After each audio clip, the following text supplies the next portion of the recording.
The park hummed with the low murmur of a Houston afternoon. The laughter of children mixed with the distant hiss of traffic and the occasional bark of a dog. Ethan heard none of it. He walked with a quick pace, a man accustomed to motion, to purpose, though today his mind was aimlessly drifting. His polished shoes hit the path rhythmically, the weight of the day hunching his shoulders, and then he saw her. At first, it was a fleeting glimpse, a woman sitting on a worn bench, her head bowed to the ground. Nearby, 2 children played, their laughter sharper, more alive than the others. Ethan slowed, not knowing what had caught his attention, until the woman shifted slightly, and the sunlight illuminated her profile. It couldn't be. His feet froze before his mind reacted. Scarlett. Her name came unbidden, lodging in his throat. A careless knot tied her hair, once so shiny and smooth. Her clothes hung loosely, a worn fabric that told its own story. Yet what struck him most was her posture, a quiet but undeniable weariness. She sat with her hands loosely clasped, her shoulders curved inward, as if protecting herself from the world. He approached. Cautiously at first, the crunch of the gravel under his feet betraying his presence. She looked up, startled, her wide eyes fixed on his. "Scarlett," he said, his voice low, testing the name as if it might disappear. Her expression wavered. Recognition. Panic. Something else he couldn't decipher. She straightened, her hands moving instinctively to smooth the fabric of her skirt. "Ethan," she replied, her voice steady but cold. "It's been a while." "A while?" The understatement felt like a punch. 5 years. No word, no explanation. And now, here she was, sitting in a park with 2 children who couldn't be older than 4. "I didn't expect to see you," he managed to say, his gaze shifting to the children. One of them, a bright-eyed boy, with a mess of dark curls, was laughing as he chased a fallen leaf. The other lagged behind, quieter, his small hand clutching the edge of the bench. Scarlett followed his gaze, her lips tightening into a thin line. Life is full of surprises. Her tone conveyed to him the importance of not rushing the conversation. "Can I buy you a coffee?" He gestured to the small cafe visible just beyond the park's fence. Her hesitation was palpable. She looked at the children, then back at him. "I don't think so. It's just coffee," he cut in, his voice softening. "Please." A pause. The pause drew on, making her feel vulnerable. Finally, she nodded. "Okay, but not for long." They walked in silence, the children trailing closely behind. At the cafe, Ethan ordered 2 coffees, while Scarlett settled the children at a corner table with 2 small cups of juice. When she finally sat across from him, she somehow looked smaller, her hands tightly wrapped around the ceramic mug. "How have you been?" he asked, his voice as neutral as he could make it. "Fine," she said quickly, her gaze darting nervously to the children. "We're getting by." Her clipped tone left no room for more detail.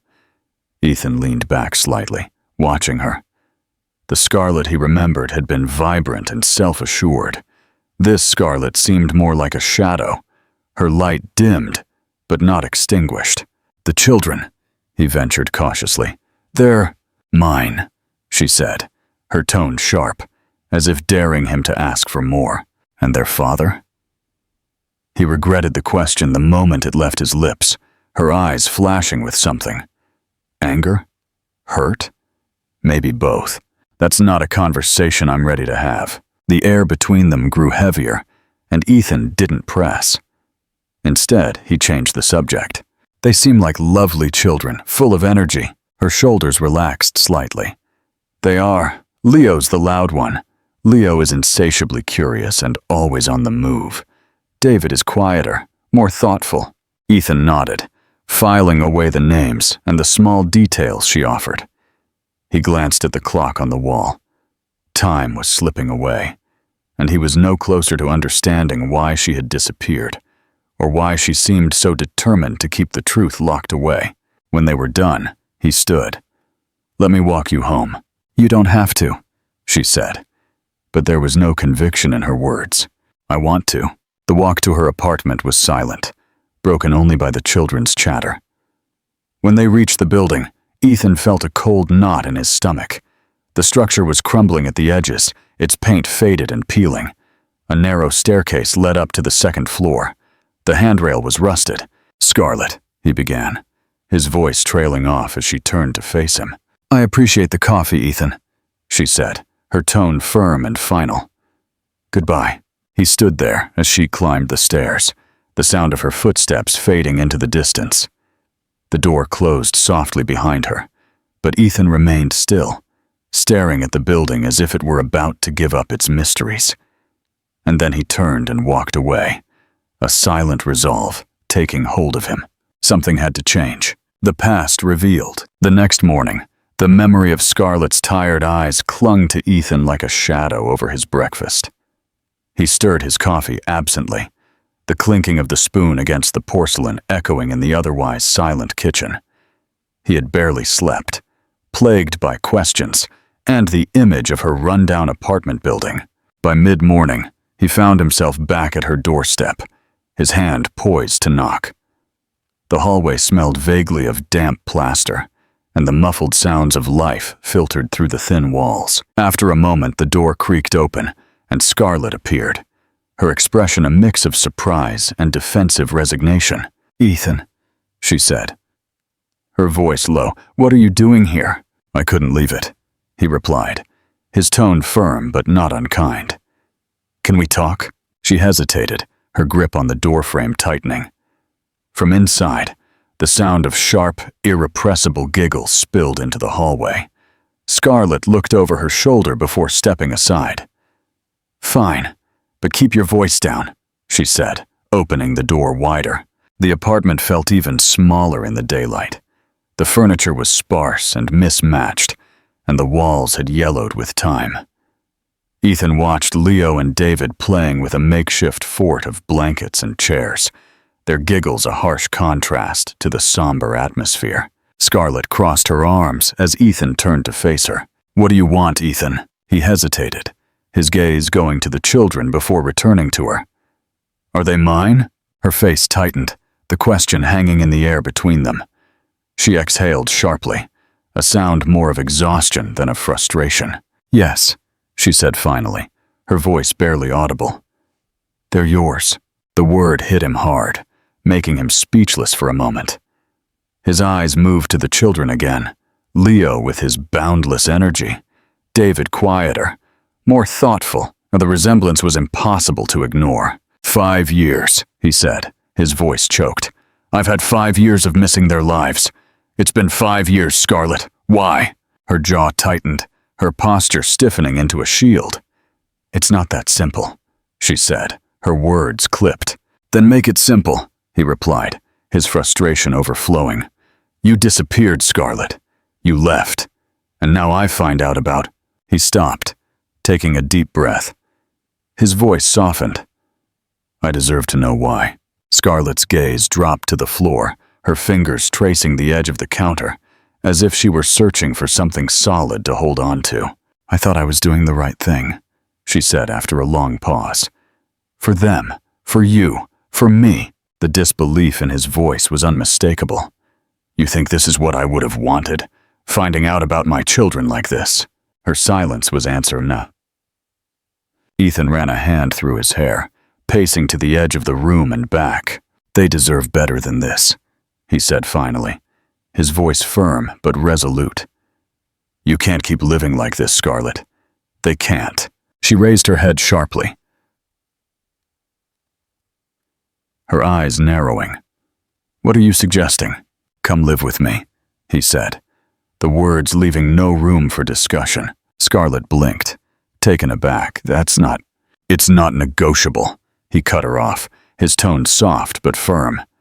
"They're my children too, and I want them to have a stable home. I want you to have a stable home." Scarlett shook her head, her hands clenching at her sides. "I don't need your charity, Ethan." "This isn't charity," he said, stepping closer. "It's responsibility. It's about giving them a chance to grow up without worrying about leaky roofs and broken heaters." He gestured to the apartment. "This isn't good enough for them, Scarlett. You know it." Her eyes glistened with unshed tears, but she didn't let them fall. She turned away, focusing on the children, who were now watching them with curiosity. "Give me time," she said finally, her voice barely audible. "I need time to think." Ethan nodded, though his jaw was tight. "Take all the time you need, but I'm not going anywhere. They're my family too." He turned to leave, stopping at the door. He looked back and said, "For what it's worth, I'm sorry, for whatever made you think you had to do this alone." Scarlett didn't respond, but the look on her face, a mix of determination and vulnerability, stayed with him as he walked away. Outside, the Houston air was thick and humid, clinging to his skin as he headed for his car. His mind raced with plans, with questions. But one thought rose above the chaos. He wasn't going to let them get away again. A new beginning. 3 days passed before Ethan returned. This time, he wouldn't leave without an answer. As he climbed the narrow, creaking staircase to Scarlett's apartment, his determination hardened. He knocked twice, the sound echoing down the dark hallway. The door opened just enough to show Scarlett's face. "Ethan," she said with a sigh, her voice laced with resignation and fatigue. "You don't give up, do you?" "Not when it comes to this," he replied, his tone firm. "I'm serious, Scarlett. The children, Leo and David, deserve better. You deserve better." Her grip on the door tightened. For a moment it seemed as though she would refuse again. But then she looked over her shoulder at the cluttered apartment, the cracked walls, and the 2 little ones sitting on the floor with their makeshift toys. "Give me a minute," she mumbled. When she reopened it, Leo and David were at her side, each clutching a small, hastily packed bag. Scarlett stood behind them, her expression unreadable. "We'll try it," she said, her voice lower now. "But only for the children. Don't think this changes anything between us." Ethan knelt down to the children's height. "Hi," he said, smiling gently. "You guys are going to come stay with me for a while. Is that okay?" Leo nodded enthusiastically, his large eyes shining. David, ever the quieter one, clung to his mother's leg, but he nodded with a small, hesitant smile. The ride to Ethan's apartment was uneventful, broken only by Leo's excited chatter and David's cautious silence. When they arrived, Ethan opened the door to his spacious, minimalist apartment, its polished surfaces and sleek furniture, a stark contrast to Scarlett's narrow, run-down space. Leo bounded inside, his face lighting up as he explored the living room. "It's so big!" he exclaimed, spinning around in the open space. David lagged behind, his small hand clutching Scarlett's. His eyes scanned the unfamiliar surroundings, his grip tightening. Scarlett walked in slowly, her gaze sweeping the apartment. The high ceilings, the pristine walls, and the modern decor made her feel as though she didn't belong. She set the children's bags down near the sofa, keeping her arms crossed as if to shield herself. "You didn't have to do all this," she said. Voice low. "Yes, I did," Ethan replied, his tone even. "It's what they deserve." Ethan found himself torn between fascination and frustration as the hours wore on. Leo adapted quickly, asking endless questions about the apartment and about Ethan himself. "What's this for?" Leo asked, pointing to a sleek coffee maker on the counter. Ethan chuckled. "That's for making coffee. Do you want to see how it works?" Leo nodded eagerly, and Ethan showed him how to push the buttons, explaining each step. David watched from the edge of the kitchen, his arms wrapped around his small body. Meanwhile, Scarlett stayed in the background, observing. She watched Ethan's attempts to connect with both children, but David responded to his efforts with a cautious hesitation. Still, he didn't give up, kneeling to David's level when he spoke to him, or offering him small gestures of encouragement. "He's shy," she said softly, with a touch of apology in her voice. Ethan looked at her. "He's cautious," he corrected gently. "That's not a negative thing." That night, Scarlett stood by the window, gazing out at the city skyline, after Ethan had hastily furnished the children's guest room. The silence of the apartment felt almost oppressive, broken only by the hum of the air conditioner. "You're quiet," Ethan said, entering the room. Scarlett turned, her arms still crossed. "This feels temporary," she said simply, "as if it's not real." "It's real," Ethan said, his voice firm yet kind. "And it doesn't have to be temporary." She didn't reply, her gaze returning to the window. Later that night, while tidying up the living room, Ethan found something tucked behind a stack of old books on a bookshelf. He pulled it out, a small framed photo. His breath caught as he looked at it. It was Scarlett. The photo was from years ago, from when their world had been simpler, from when they had believed that nothing could ever break them. She was laughing, her head thrown back, her eyes bright with joy. He sank onto the sofa, the photo still in his hand. Memories flooded him, of laughter, of promises whispered in the dark, of a future they had once envisioned together. And then, as suddenly as before, the pain of her absence resurfaced, sharp and unrelenting.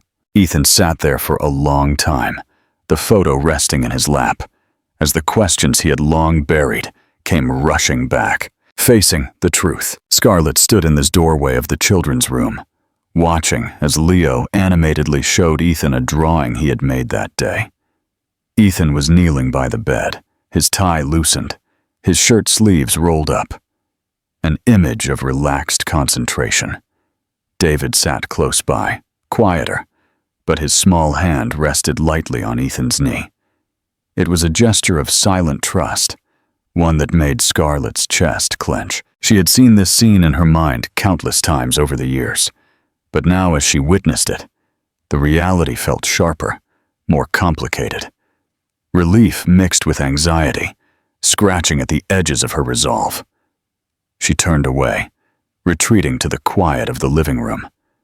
The hum of the city outside offered little comfort. Scarlett sank onto the sofa, her fingers tracing the hem of her sleeve as memories began to stir, unbidden and unwelcome.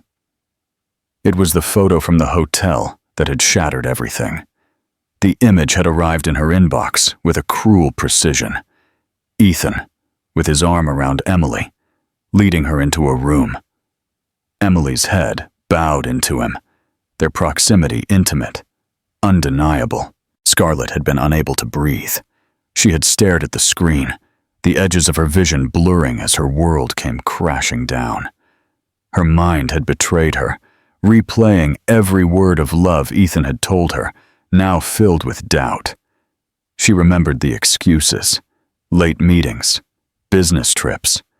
She had believed him, had trusted him, and yet there was the proof.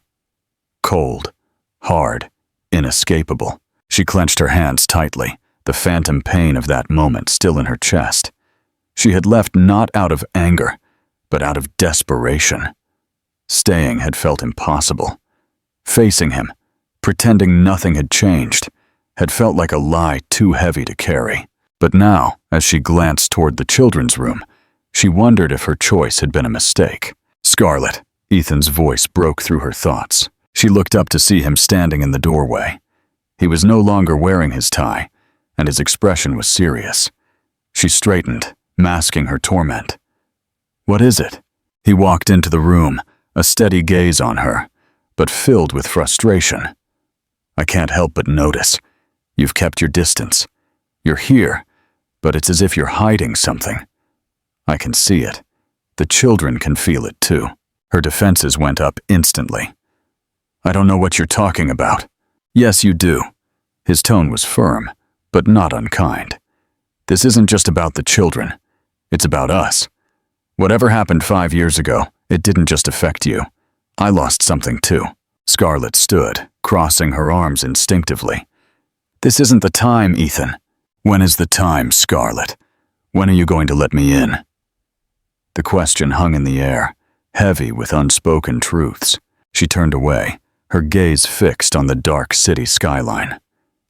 You don't want to know, she said quietly, her voice trembling despite her effort to keep it steady. Yes, I do, he insisted. He stepped closer, his voice dropping. I deserve to know why you left. I deserve to know why you didn't trust me enough to stay. She held her breath, the words cutting her deeper than he could know. She fought the urge to lash out, to deflect with anger. Instead, she swallowed hard and spoke carefully. I left because it was the only thing I could do. For me, for the children, for you. For me? He repeated, disbelieving. How is leaving me in the dark, missing out on my children's lives, for me? Scarlett's grip on her emotions faltered. I believed you had moved on, Ethan, she said, her voice cracking. I thought there was someone else. The confession silenced him, his brows furrowing in confusion. What are you talking about? She shook her head, refusing to give more details. It doesn't matter anymore. Yes, it does, he said firmly. If you thought I had moved on, why didn't you confront me? Why didn't you ask me the truth? Her silence was her only answer. Ethan exhaled sharply, his frustration evident. Fine, he said at last. If you're not ready to tell me, I won't press you. But I'm not going to let this go, Scarlett. Not until I understand what happened. She watched him walk out of the room, her heart beating painfully in her chest. The betrayal truth. Later that night, Scarlett found herself standing in the hallway, her hand resting on the doorframe of the children's room. Ethan was in there again, his voice low as he read from a storybook. Leo was sprawled on the bed, his head propped on his hands, while David leaned against Ethan, his eyes half closed. Scarlett's breath caught at the sight. Ethan's face was soft as he read, his concentration entirely on the children. It was a side of him she hadn't allowed herself to think about, a piece of the man she had loved so deeply and had tried so hard to forget. But watching him now, she felt something shift, a crack in the armor she had so carefully built. She couldn't deny it. A part of her wanted to believe again. She retreated into the shadows, unseen, her emotions a silent storm.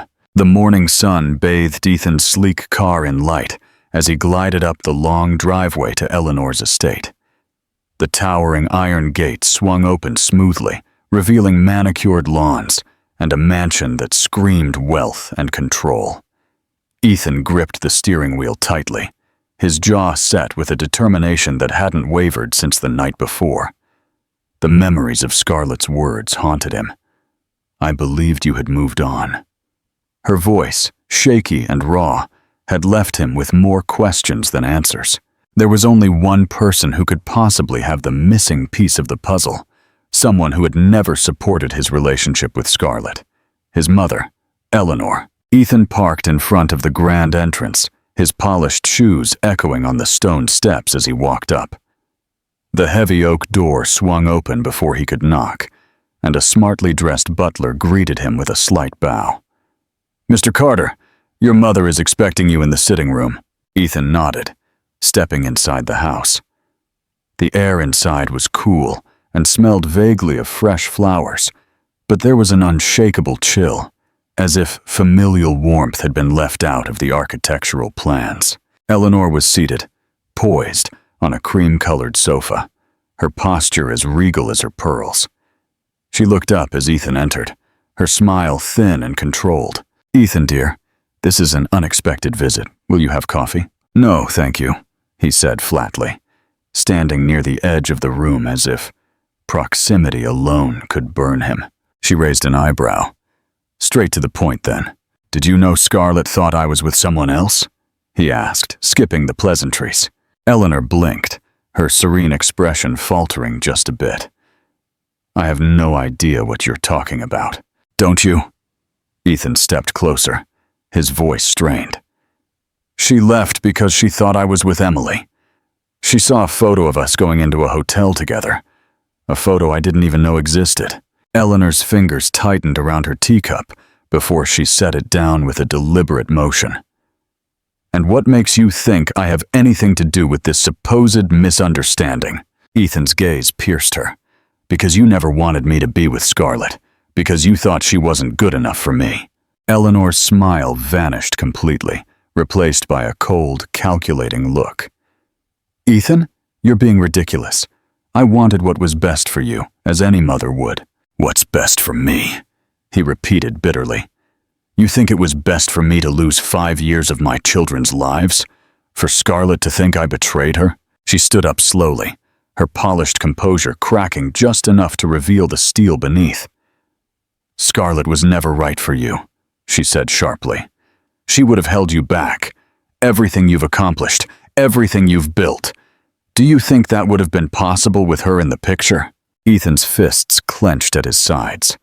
"This isn't about my career, Mother. It's about the woman I loved, the mother of my children. You had no right." Eleanor's mouth opened as if to argue, but her words faltered. She turned to the window, the sunlight casting long shadows across the room. "You don't understand what it's like to watch your son make a mistake," she said in a low voice. "Scarlett wasn't a mistake," he said firmly. Eleanor looked back at him, her eyes cold. "Arthur and we just wanted to protect you. Emily was hired to test her resolve. Yes, but the photo, it was meant to open her eyes to the reality that she didn't belong in your world." Ethan took a step back, as if the revelation had physically struck him. "Are you telling me you set it all up? That you and Arthur orchestrated this?" Eleanor's silence was answer enough. "I trusted you," he said, his voice breaking. "You took everything from me. And for what? For a twisted idea of what my life should be like?" Eleanor's gaze hardened. "Scarlett will only bring you trouble, Ethan. She already has. You've spent years trying to build something of value, and now you're willing to throw it all away for—" "Enough!" Ethan cut her off, his voice like a whip. "You don't get to decide what has value in my life. You don't get to decide who I love." Eleanor's lips pressed into a thin line, but she didn't argue. Ethan turned toward the door, his steps deliberate. Reaching the doorway, her voice stopped him. "If you think this changes anything, you're wrong. Scarlett will never fit into this family. She will ruin you, Ethan." He did not turn back. "You already did, Mother." The door closed behind him with a final quietness, leaving Eleanor alone in the cavernous room. Outside, the air felt heavier than before. Ethan sat in his car, gripping the steering wheel, his thoughts a chaotic storm. His mother's words echoed in his ears, but they only strengthened his resolve. Whatever his family had destroyed, he would rebuild. He owed that to Scarlett and their children. The confession. The sun hung low in the Houston sky as Ethan parked his car in front of the apartment. His conversation with Eleanor still churned in his mind, a volatile mix of rage and regret. He got out, bracing himself for what was to come. Scarlett deserved the truth, however difficult it was to share. Inside, the apartment was quiet, except for the occasional murmurs of the children playing in their room. Scarlett was sitting at the dining table, her hands wrapped around a mug of tea. She looked up as he entered, her expression defensive. "You're back," she said simply, her tone revealing nothing. Ethan nodded, taking off his coat and hanging it over a chair. "We need to talk." Her grip on the mug tightened, but she didn't move. "I'm listening." He sat across from her, leaning forward, his elbows on the table. "I went to see my mother today. I needed answers, and now I have them." Scarlett's eyes narrowed slightly, her suspicion evident. "And—" Ethan took a deep breath, his shoulders tense. "The photo you saw, the one that made you leave, it was staged. My mother and Arthur orchestrated the whole thing. They hired Emily, set up the situation, and made sure you saw it." Scarlett's fingers went slack, and the mug trembled slightly against the table.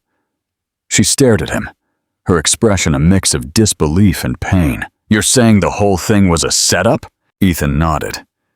"I didn't know at the time, That day, Emily said she wasn't feeling well. We were at the hotel for a business meeting, and I helped her get a room to rest.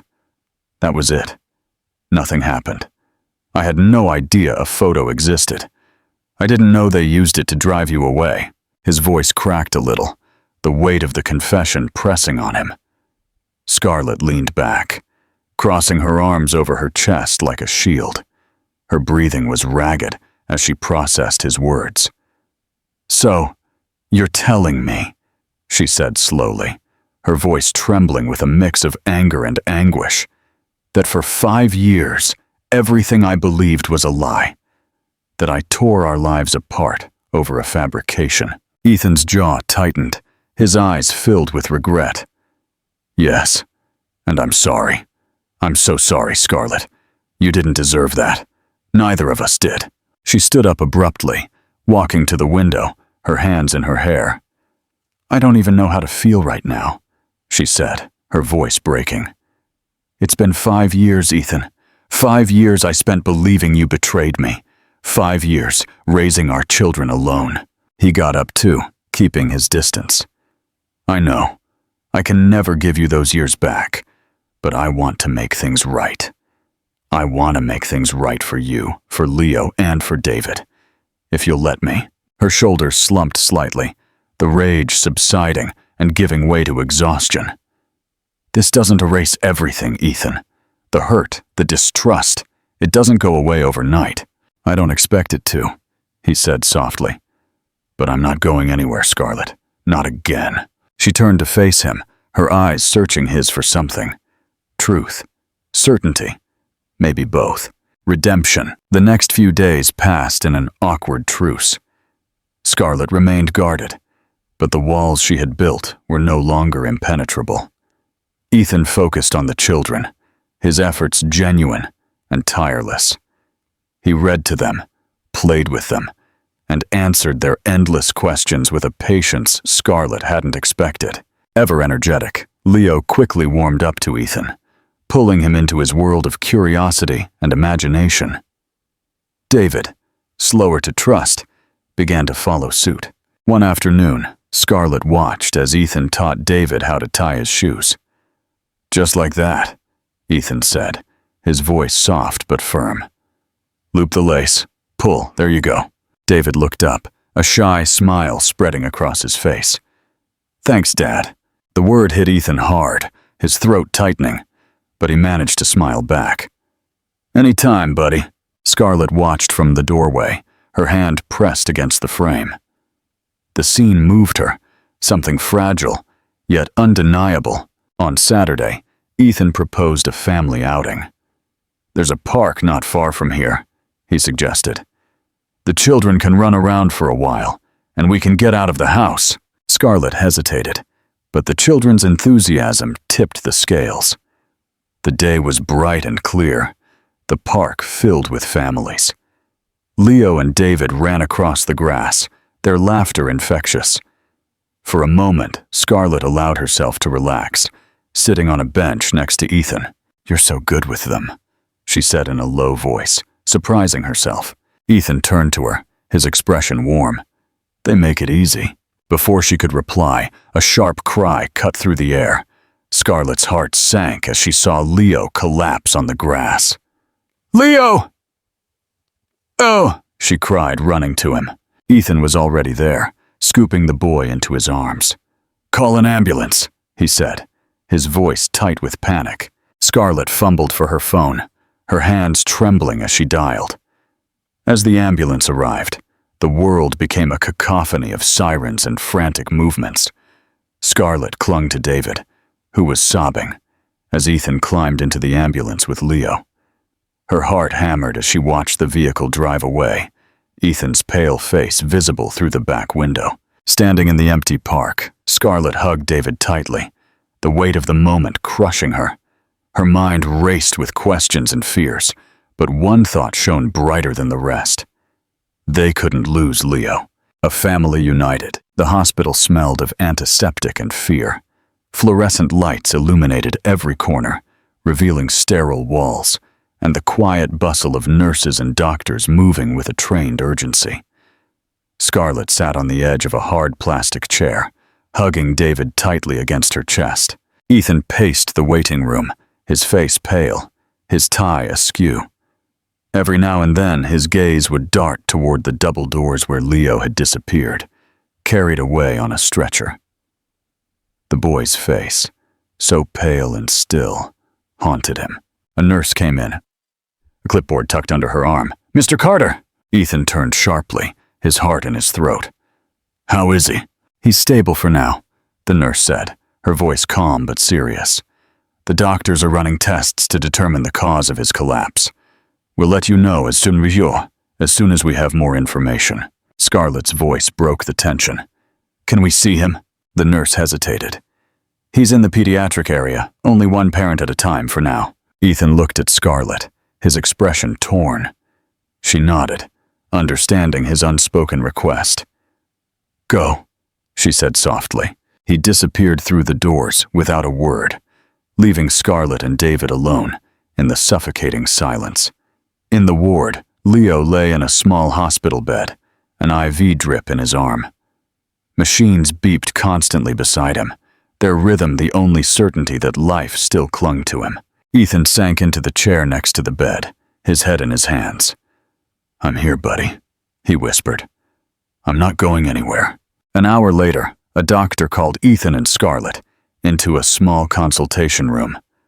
The tension in the air was palpable as they sat across from the young man in the white coat, his expression carefully neutral. "Mr. Carter, Mrs. Lane," the doctor began, lacing his hands together on the desk. "Leo's tests show he has aplastic anemia. It's a condition where the bone marrow doesn't produce enough blood cells." Scarlett's breath caught, her fingers tightening on the armrest of the chair. "What does that mean? Can he recover?" The doctor's gaze softened. "The condition is life-threatening if untreated, but there are options. He'll need a bone marrow transplant to survive." Ethan leaned forward, his voice strained. "What do we do?" "Test us. We'll do whatever it takes." The doctor nodded. "We'll test both of you to see if you're a match. If neither of you are, we'll search for a donor. Time is critical, so we'll have to act quickly." The next day, the results came back. Neither Ethan nor Scarlett was a match. The news hit them like a punch, the air in the room seeming to thin. "We'll search the donor registry," the doctor assured them. "But finding a match can take time, and Leo doesn't have much." Ethan felt the walls closing in on him. He racked his brain for options, his mind stopping on a name he had been avoiding for days. Arthur. Later that night, Ethan stood in the dimly lit hallway outside Leo's room. Scarlett was inside, reading softly to the boy, her voice shaky but steady. He pulled out his phone, his thumb hovering over the contact he hadn't dialed in days. Finally, he pressed it. The phone rang twice before a gruff voice answered. "Ethan, this is unexpected." Ethan's jaw tightened. "Arthur, I don't have time for this. I need your help." There was a pause. "Help from me? How ironic." "It's not from me," Ethan said, his voice a little broken. "It's for Leo, my son. He needs a bone marrow transplant, and neither Scarlett nor I are a match. You're the closest family we have left." Arthur's silence was deafening. Ethan could almost hear the older man's hesitation, the weight of old hurts and guilt. "Where do I have to go?" Arthur said finally, his voice lower now. 2 days later, Arthur arrived at the hospital, his presence as jarring as a ghost from a painful past. Scarlett stiffened when she saw him, her protective instincts flaring, but Ethan placed a reassuring hand on her arm. "He's here to help," Ethan said softly. Arthur nodded, his eyes unusually humble. "I'll do whatever it takes." The test results came back the next morning. Ethan and Scarlett waited in tense silence as the doctor walked into the consultation room with a folder in his hand. "You'll be happy to know," the doctor began with a slight smile. "Arthur is a match." Scarlett exhaled sharply, her hands covering her face as relief washed over her. Ethan leaned back in his chair, his chest heaving with a breath he hadn't realized he was holding. Arthur, standing quietly in the corner, simply nodded. "Let's get started then." As Arthur was prepped for the donation, Scarlett stood outside the operating room, watching him through the glass. For the first time, she saw not the man who had torn her life apart, but the man who could save her son. The weight of the past hadn't lifted, but in that moment, hope flickered in its place. A forgiveness in the making. Arthur lay in bed, pale and drained, his usual imposing presence diminished. The toll of the bone marrow donation was evident in the deep lines etched on his face and the stiffness of his posture. Yet when Ethan entered, Arthur's eyes opened, sharp and unyielding despite the physical exhaustion. Ethan hesitated near the door, his hands in his pockets, his movements uncertain, a sharp contrast to the confident man he used to be. This was not a conversation he had prepared for, but it was one he could not avoid. "Don't just stand there like a stranger," Arthur said, his voice husky but firm. "Sit down." Ethan pulled a chair to the bedside, the legs scraping softly against the tiled floor. For a moment he said nothing, his gaze fixed on his uncle's weathered features. "How are you feeling?" he asked at last, his voice low. Arthur let out a dry chuckle, the sound more air than laughter. "Like someone hit me with a sledgehammer, but I'll live." Ethan nodded, his jaw tight. "Thank you for doing this." Arthur waved a weak hand, dismissing the gratitude. "It's the least I could do."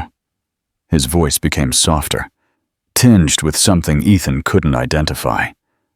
"You shouldn't have had to call me. None of this should have happened." Ethan leaned forward, his elbows on his knees. "You're right. It shouldn't have happened." His words were clipped, but his tone lacked malice. "But it did, and now here we are." Arthur sighed, his chest rising and falling heavily. "I made mistakes, Ethan. I thought I was protecting you, keeping you focused on what mattered, building your future, your legacy." He turned his head slightly, meeting Ethan's gaze. "Now I see I was wrong." Ethan's fingers tightened around the edge of his chair. "You didn't just make mistakes, Arthur. You destroyed lives. You and my mother decided Scarlett wasn't decent enough, and you drove us apart." His voice broke, the anger transforming into something more raw, something closer to pain. Arthur did not flinch under the weight of Ethan's words. Instead, he nodded, accepting them. "You're right," he said simply. "We did, and it's something I will carry with me for the rest of my life." Silence stretched between them, heavy but not uncomfortable. "I hated you," Ethan admitted, his voice a bare whisper. "I hated what you did, how you justified it. But now, seeing you here, doing this for Leo..." He trailed off, shaking his head, as if trying to make sense of the conflicting emotions churning within him. Arthur's lips curved into a weak, tired smile. "Ethan, redemption is not an easy journey. But if there's one thing I've learned, it's that it's never too late to try." Ethan's shoulders slumped slightly, the tension giving way. He looked at his hands, his silence becoming more forgiving. "You're doing the right thing," he said finally, his voice firm. "For Leo. For all of us." Arthur's smile widened a bit. "I'm trying." Later that night, Ethan stood in the hallway outside Arthur's room, his head resting against the cool wall. The weight of the day was heavy on him, but for the first time in a long time, it felt manageable, like a burden he could share. Scarlett approached, her footsteps soft against the tiled floor. She stopped beside him, her expression unreadable. "How is he?" "He's tired," Ethan replied, straightening his posture. "But he's okay." Scarlett nodded, her gaze drifting toward the door. She hesitated, her hands fidgeting with the hem of her sweater. "I want to see him." Ethan raised an eyebrow in slight surprise. "Are you sure?" She looked at him, her eyes steady. "He saved Leo's life. I owe him that." Ethan stepped aside, watching as she pushed the door open and disappeared inside. A family reconciliation. Arthur looked up as Scarlett entered, his expression shifting from surprise to something softer. "Scarlett," he greeted, his voice weak. "I wasn't sure you'd want to see me." Scarlett closed the door behind her, the click of the latch louder than she intended. "I wasn't sure either," she admitted, moving to the chair Ethan had vacated earlier. A silence stretched between them, heavy with unspoken words. Scarlett's fingers tightened around her arms as she searched for a way to begin. "Why did you do it?" she asked finally, her voice lower now. Arthur turned his head to look out at her, his tired eyes clear, holding none of the arrogance she remembered. "I owed it to him," he said simply. "To Leo? To Ethan? To you? And to you." Her brow furrowed, her defenses instinctively going up. "Don't think this erases what you did." "I don't," he responded quickly, a sincerity in his tone. "I'm not looking for forgiveness, Scarlett. I don't deserve it, but I had to do something, anything, to make amends." She looked at him, her arms falling to her sides. "You destroyed my life, Arthur. You and Eleanor. You didn't just take Jackson away, you took his children away. Do you even understand what that means?" Arthur's expression darkened, his guilt etched in the lines of his face.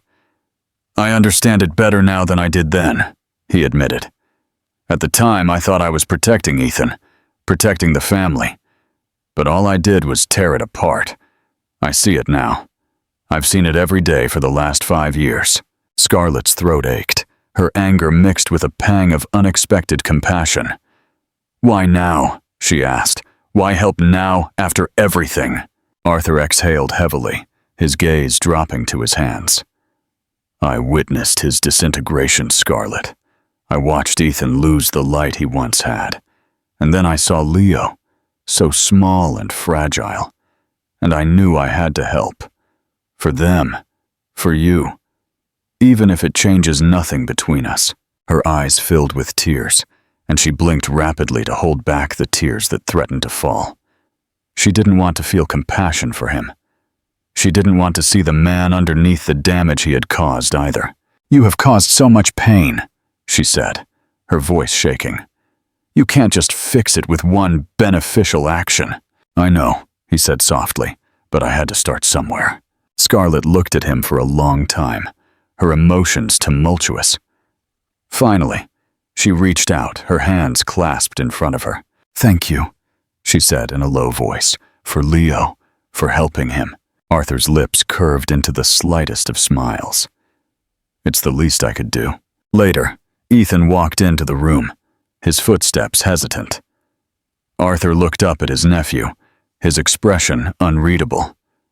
"Scarlett told me you wanted to see me," Ethan said, stopping near the foot of the bed. Arthur nodded, his face softening slightly. "Sit down," he said. Ethan pulled up a chair, his posture stiff, his arms resting on his knees. The two men sat in silence for a moment, the weight of their shared history pressing heavily between them. "I owe you an apology," Arthur began. His voice firm but low. Ethan's brow furrowed, his jaw tightened. "You think an apology is enough?" "No," Arthur admitted, "but it's all I have." Ethan leaned back, his expression hard. "You destroyed everything, Arthur. You helped my mother tear my family apart. You made Scarlett believe I betrayed her. You made me miss the first 5 years of my children's lives. How do I forgive that?" Arthur's gaze did not waver. "You don't," he said simply. "But I hope you will let me help you move forward. I can't undo what I've done, but I can try to make sure you never have to feel that kind of loss again." Ethan's lips set in a thin line, his gratitude for Arthur's sacrifice clashing with his lingering resentment. Finally, he nodded, though his expression was still defensive. "You've taken the first step. Let's see if you can keep going." Arthur smiled weakly, his exhaustion evident. That's fair. For the first time, Scarlett saw a glimpse of the family they could become, a fragile hope that maybe, even after everything, redemption was possible. The wedding, the hospital corridors bustled quietly with the muffled sounds of life, the steady beeping of monitors, the soft shuffle of nurses, the hum of wheels against the polished floor. Scarlett walked slowly toward the pediatric ward, her thoughts heavy with the weight of everything that had happened. David gripped her hand tightly, his large eyes scanning the unfamiliar surroundings. She was halfway to Leo's room when she stopped abruptly, seeing a familiar figure standing near the nurse's station. Eleanor. The older woman's presence was both imposing and strangely submissive. Her tailored coat was draped neatly over her arm. A bouquet of daisies and a small toy, wrapped in bright paper, rested against her chest. Scarlett froze, unsure whether to retreat or approach. Eleanor turned, her gaze locking with Scarlett's. For a moment, neither spoke, the air between them crackling with unresolved tension. "I didn't think you would still be here," Eleanor said, breaking the silence. Her tone was cool, almost casual, but her eyes betrayed something deeper. "I could say the same about you," Scarlett replied, her voice measured. Eleanor's lips pressed into a thin line. She looked toward the ward, her expression unreadable. "Arthur called me," she said finally. "He told me everything." Scarlett's stomach clenched. "Did he?" Eleanor nodded, her gaze shifting back to Scarlett. "I suppose he thought I needed to understand the consequences of my actions." "And do you?" Scarlett asked, her voice sharper than she intended. Eleanor winced, a flicker of something, perhaps regret, crossing her face. She stepped closer, holding out the bouquet and the toy. "These are for Leo," she said, her tone softening. "I thought he might like them." Scarlett hesitated before taking the items. The flowers were simple but elegant, their bright petals a sharp contrast to the heaviness of the moment. The toy was a small teddy bear, its cheerful smile almost mocking. "Thank you," Scarlett said, her voice cautious. Eleanor's eyes lingered on her grandson, who clung tightly to Scarlett's leg. For a brief moment, her cold demeanor melted, replaced by something almost maternal. "He's a beautiful boy," Eleanor said in a low voice. Scarlett looked at David, running a hand through his curls. "He is." Eleanor straightened, her mask of composure back in place. "I should go," she said, stepping back. "I didn't come here to intrude. I just wanted to see how he was doing." Before Scarlett could reply, Eleanor turned and began to walk away. Ethan arrived moments later, his face tight with worry. He saw Eleanor disappearing down the hallway and immediately tensed. "What was she doing here?" he demanded, his voice low but intense. "She brought flowers and a toy for Leo," Scarlett replied, watching his reaction carefully. Ethan's jaw tightened. "I don't trust her. She's done enough damage. I won't let her." "Ethan," Scarlett cut in, placing a hand on his arm. "Let her go." His brow furrowed as he turned to her. "You think I should just let her walk in here as if nothing happened? She almost ruined us." Scarlett's gaze softened. Her voice was firm. "She's a mother, Ethan. Everything she did, however misguided, she did because she thought she was protecting you. I don't agree with her choices, but I understand them." Ethan's expression wavered, his anger giving way to a reluctant understanding. "And now you trust her?" "I don't know if I'll ever trust her," Scarlett admitted. "But I see someone who is trying, in her own way, to make amends, and that has to count for something." Ethan exhaled heavily, running a hand through his hair. "She has a lot to answer for." "Yes, she does," Scarlett nodded. "But we're not the only ones carrying the weight of the past. Let her carry her own. We have enough of our own." The bouquet of flowers was in a small vase on Leo's bedside table, their bright petals lending a touch of color to the sterile room. The teddy bear rested on Leo's pillow, a small smile on his pale face as he slept. Scarlett stood at the foot of the bed, watching him breathe, her hand brushing David's curls. Ethan was at her side, his arm lightly touching hers. In that moment, the weight of Eleanor's actions felt distant, eclipsed by the fragile hope of Leo's recovery and the quiet resilience of their family. Later that night, as Scarlett sat alone at Leo's bedside, the hospital quiet around her, she found herself replaying Eleanor's words in her mind. The past was not something she could forget, but perhaps, for the sake of her children, she could learn to move forward. The days following Leo's surgery passed in a blur of cautious optimism. His color began to return. The shadows under his eyes faded, and his voice, once weak, became steadier. Scarlett and Ethan divided their time between the hospital and home, slowly settling into a rhythm that, though fragile, held the seeds of something lasting. One afternoon, Scarlett walked into the kitchen and found Ethan sitting at the table with David, carefully putting together a puzzle. The boy's tongue stuck out in concentration as he placed the last piece. "There," Ethan said, his voice warm. "It fit perfectly. Like a team, huh?" David smiled, his shy grin lighting up his face. Scarlett stopped in the doorway, the quiet domesticity of the scene stirring something deep inside her. "You're so good with him," she said quietly, moving into the room. Ethan looked up, a small smile on his lips. "He makes it easy." Scarlett didn't reply, but her chest felt tight at the sight of them. It wasn't just Ethan's attention to the children that moved her. It was the patience, the care, and the unwavering determination to be present. Over time, small moments accumulated, forming the foundation of something Scarlett had believed was lost. During shared meals, Ethan would ask about the children's favorite games and help David with his eating habits. During bedtime stories, Leo would insist that Ethan do all the voices. Ethan would sit across from Scarlett during quiet late-night conversations, freely sharing his thoughts without being demanding. One night, after the children were in bed, Scarlett found Ethan standing on the balcony, a glass of water in his hand. The city lights shimmered around him, bathing his face in a soft glow. She joined him, leaning against the railing.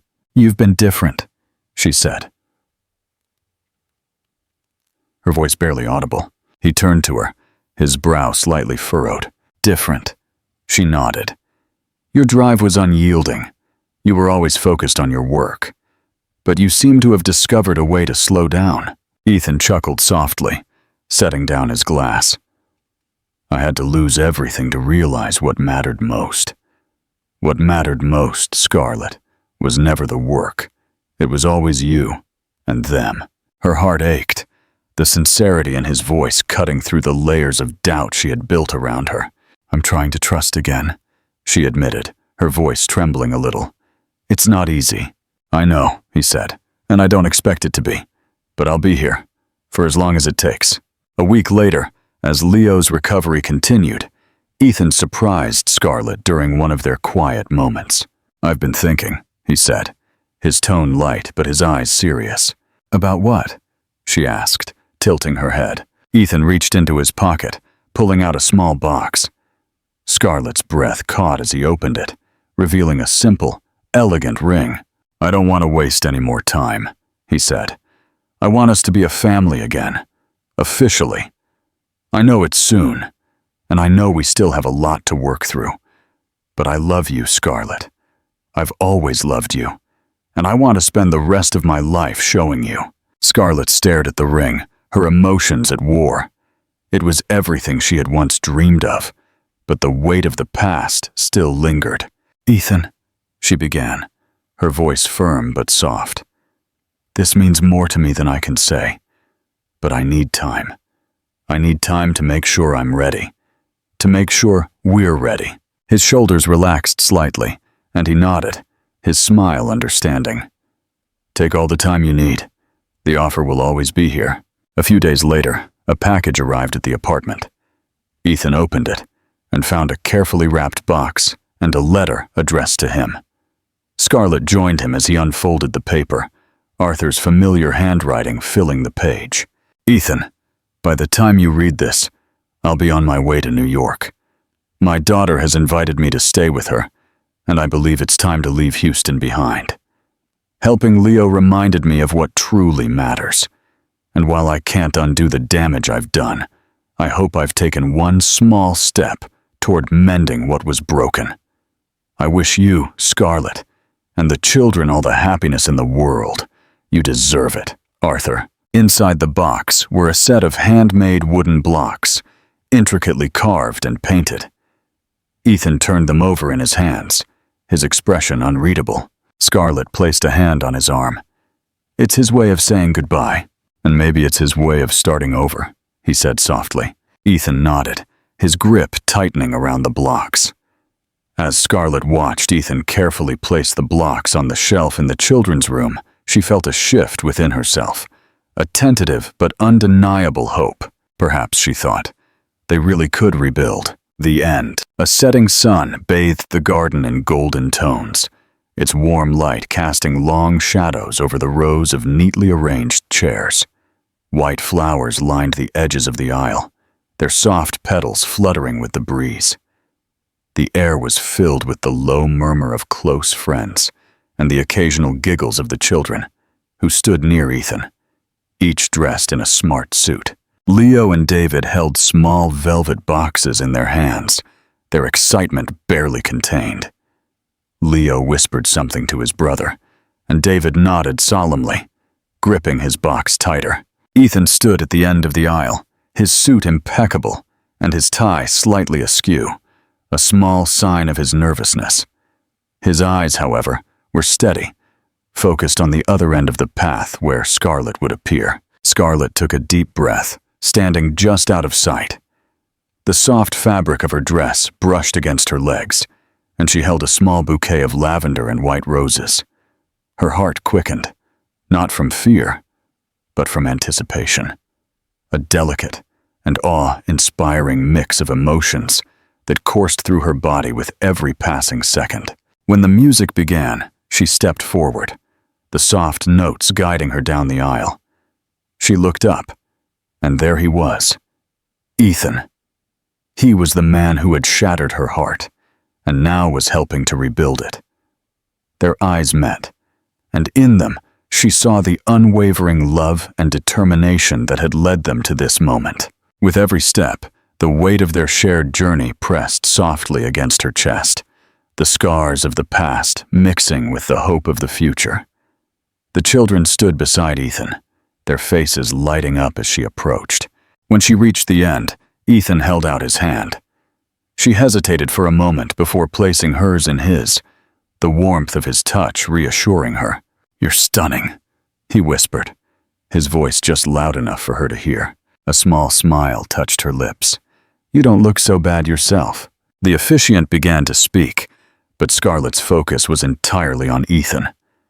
The vows they exchanged were simple yet powerful, each word a testament to the journey they had endured. "I promise to never again take what we have for granted," Ethan said, his voice steady, but moved. "To honor the strength it took for you to trust me again, and to be the man you and the children deserve." Tears glistened in Scarlett's eyes as she replied, her voice trembling, yet resolute. "I promise to let go of the fear that kept us apart. I promise to build with you a life that may not be perfect, but will be uniquely ours.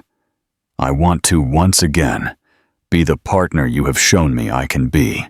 The world seemed to stop as they slipped the rings onto each other's fingers, the small bands of gold shining in the fading light. The ceremony ended with laughter as Leo and David proudly brought their parents the rings, each boy determined to present his box first.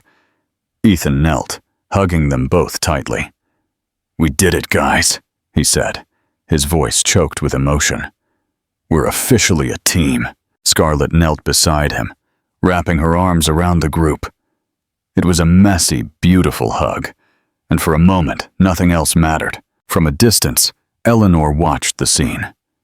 She stood near the edge of the garden, her figure silhouetted against the glow of the setting sun. Her expression was unreadable, her hands tightly clasped in front of her.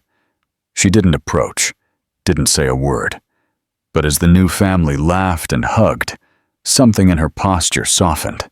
The celebration was small, but warm, filled with clinking glasses, shared stories, and the sound of Leo and David chasing each other around the garden.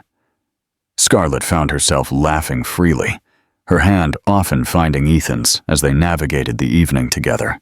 As the night drew to a close, Ethan and Scarlett stood at the edge of the garden, watching the children chase fireflies under the twinkling lights hung in the trees. "Did you ever think we would get here?" she asked, leaning into him. Ethan slipped an arm around her waist, pulling her close. "Not for a while," he admitted, "but I knew I would fight for it. For us." She tilted her head, her eyes shining. "And now," he said, his voice soft but certain, "I know this is where we were always meant to be." Scarlett rested her head on his shoulder, her gaze shifting to their children. The children's laughter filled the air, mixing seamlessly with the soft murmur of the night. Eleanor stood near the gate as the guests began to leave, her silhouette barely visible in the dim light. She turned without a word, her head held high, but her steps were slow and deliberate. In the garden, Ethan pulled Scarlett into a gentle embrace, their children joining in as they all tumbled onto the lawn in a tangle of laughter and love. The scars of the past would always remain, but in that moment, they were simply a family, whole and unbroken. I hope you enjoyed the story. If you have any other stories you'd like me to translate or write, please don't hesitate to ask.